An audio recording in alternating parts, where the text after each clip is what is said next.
गरीब की किस्मत। किसी राज्य में राजा विक्रमादित्य का शासन था। राजा विक्रमादित्य की पत्नी ने एक राजकुमार को जन्म दिया। राजकुमार के जन्म से राजा विक्रमादित्य बहुत खुश थे। कुछ दिनों के बाद एक पंडित राजा से मिलने आया। महाराज की जय हो। अरे पंडित जी, आइए आइए, हमारे पुत्र को अपना आशीर्वाद दीजिए। राजकुमार किस्मत के धनी है। ये राज्य को हमेशा तरक्की की तरफ लेकर जाएंगे, लेकिन इनका विवाह एक गरीब लड़की के साथ होगा।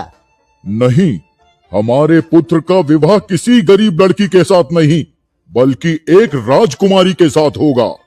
महाराज, आप कुछ भी कर सकते हैं, पर किस्मत का लिखा नहीं बदल सकते।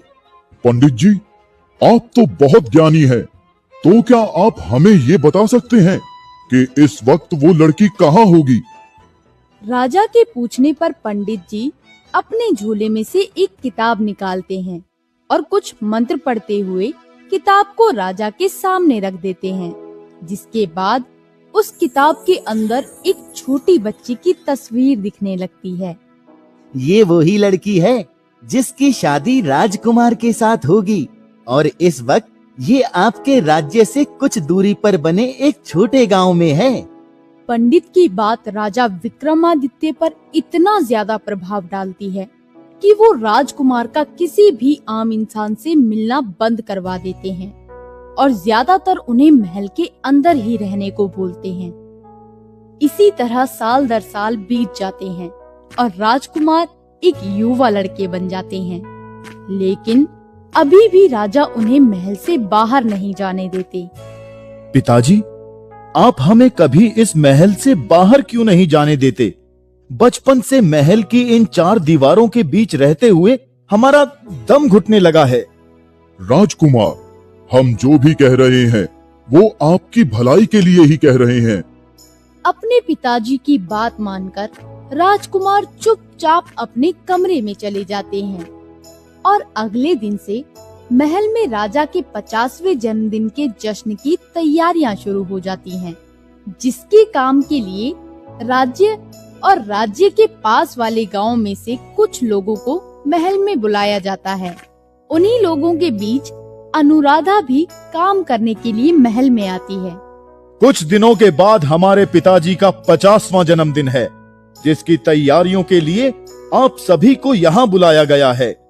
आप सभी मन लगाकर काम कीजिए, जिसके लिए आप सबको 10 सोने की मोहरें और जन्मदिन की दावत में अपने परिवार को लेकर आने का न्योता मिलेगा। इसके बाद सब अपने अपने काम में मग्न हो जाते हैं। कुछ देर बाद जैसे ही राजकुमार काम की जांच करने के लिए रसोई घर में पहुंचते हैं, तो वहां उनकी मुलाकात अनुराधा से होती है। वाह, खाने की तो बहुत अच्छी खुशबू आ रही है। क्या हम थोड़ा चख सकते हैं? आपके हाथों में तो जादू है। आपका नाम क्या है और आप कहां से आई हैं? जी, मैं राज्य के पास वाले गांव से आई हूँ। राजकुमार अनुराधा की सादगी और सुंदरता से बहुत प्रभावित हो जाता है। वो दोनों हर रोज मिलने लगते हैं। इसी तरह कुछ दिन बीत जाते हैं और राजा विक्रमादित्य का जन्मदिन आ जाता है। जन्मदिन के जश्न में राजा अपने पुत्र और अनुराधा को साथ बैठकर बातें करते हुए देख लेते हैं। एक आम लड़की, वो भी हमारे पुत्र के साथ। हमें जल्द इसे यहाँ से बाहर निकालना होगा। राजा अनुराधा को महल से बाहर निकालने ही वाले होते हैं कि तभी वहाँ वही बुजुर्ग पंडित आ जाते हैं जिन्होंने राजकुमार के जन्म के वक्त भविष्यवाणी की थी। महाराज को जन्मदिन बहुत मुबारक हो। अच्छा हुआ पंडित जी आप आ गए। उस लड़की को देखकर बताइए, क्या ये वही गरीब लड़की है जिसके बारे में आपने भविष्यवाणी की थी? जी महाराज, यही है राजकुमार की होने वाली रानी। पंडित की बात सुनकर राजा गुस्से से लाल हो जाते हैं और राजकुमार तथा अनुराधा को अलग करने की तरकीब सोचने लगते हैं। अगले दिन राजा अनुराधा को अपने साथ राज्य की सीमा पर बहने वाली नदी के पास ले जाते हैं और उसे नदी में धक्का दे देते हैं। अब ना ये लड़की बचेगी और ना ही मेरे पुत्र की शादी किसी गरीब लड़की के साथ होगी। राजा के वहां से जाते ही नदी के पास रहने वाला एक मछुआरा जल्दी अपनी नाव लेकर नदी के अंदर जाता है और अनुराधा को बचा लेता है, जिसके कुछ दिनों तक अनुराधा बेहोश रहती है। कुछ दिनों बाद जब उसे होश आता है तो मछुआरा उसे देखकर बहुत खुश होता है। अरे बेटी, तुम्हें होश आ गया। पिछले कुछ दिनों से तुम्हें बेहोश देखकर तो मुझे डर लगने लगा था कि कहीं तुम्हारी मृत्यु ना हो जाए। लेकिन मुझे तो महाराज ने, फिर मैं यहाँ कैसे आई? अनुराधा के पूछने पर मछुआरा उसे सारी बात बताता है, जिसे सुनकर अनुराधा की आंखों में आंसू आ जाते हैं। इसके बाद वो अच्छी तरह स्वस्थ होने तक मछुआरे के पास ही रहती है और स्वस्थ होने के बाद दोबारा महल पहुंच जाती है। अनुराधा को जीवित देख राजा हक्का बक्का रह जाता है। ये लड़की अभी भी जीवित है। आखिर हम इसे अपने पुत्र से दूर रखने के लिए और क्या करें? बहुत सोचने के बाद राजा विक्रमादित्य एक और दुष्ट योजना बनाता है और अनुराधा तथा राजकुमार को अपने साथ लेकर दोबारा नदी के पास जाता है। वहां पहुंचकर वो राजकुमार के हाथ से एक अंगूठी निकालकर उसे नदी में फेंक देता है।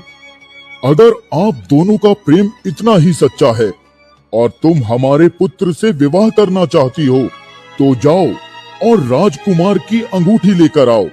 अगर अंगूठी ले आई तो हम खुद ये विवाह करवाएंगे तथा जब तक अंगूठी ना मिले तब तक महल में किसी को अपनी शक्ल भी मत दिखाना। ये बोलकर राजा विक्रमादित्य राजकुमार को अपने साथ लेकर वहां से चले जाते हैं।